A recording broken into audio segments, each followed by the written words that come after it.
Malaki-laki. Yun, malaki na. Mailalagay natin sa paset. Tama-tama.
Laki-laki. Hindi, Timarlene. Kailangan daw unang bunga tinatanggal. Tanggalin nila.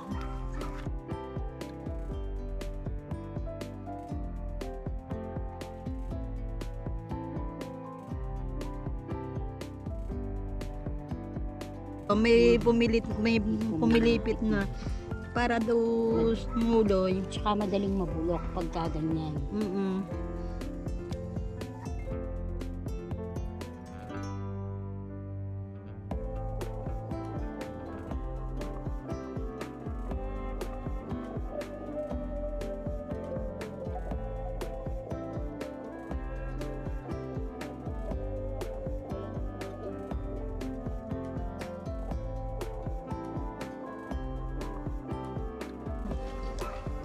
Mailalagay natin sa paset.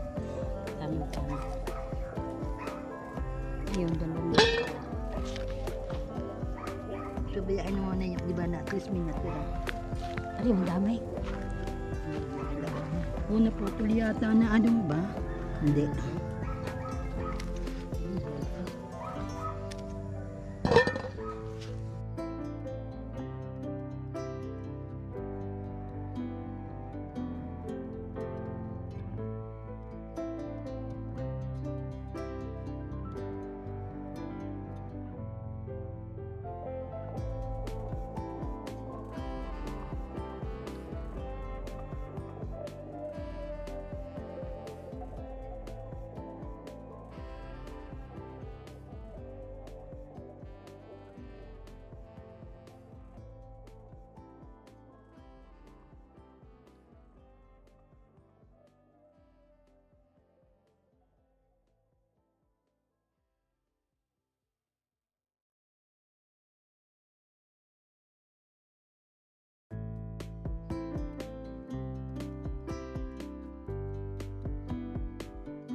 Ano matid.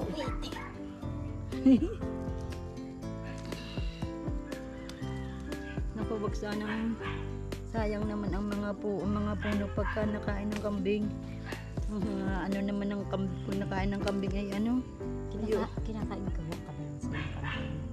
Basta kahit ano, nung una binili ko yung mga rambutan at mga tuwan wala din pinutulan ko na. Tinahoy yan sa palok na yun. Sarap yung isuka sa ano? Sinigang. Ayan yung kaya yan, talbos na yan. Sarap yan. Wala naman dati dito.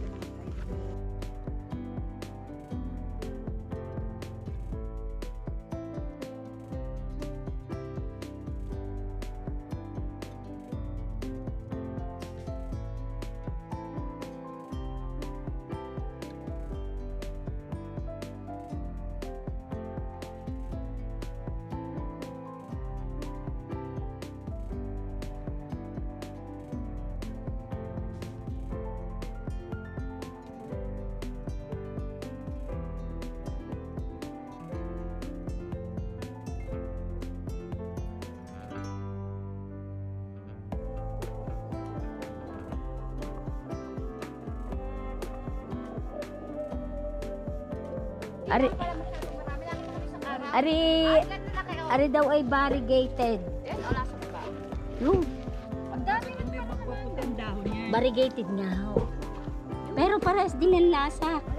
Asim din. Parang O, kuwan. ano? Ayun, naputol. Naputol nga. Nalanta. Ha, hindi Naputol. naputol. Nasagi. Nasagi yan ng hose. Dito ba? Nasagi yan ng hose. Nasaan sabi mo may bunga?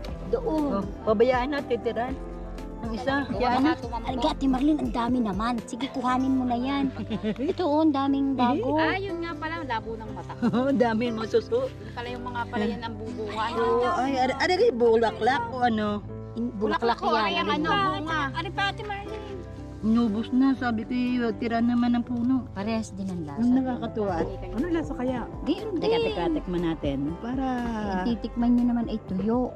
Okay lang. Hindi, Parehas din.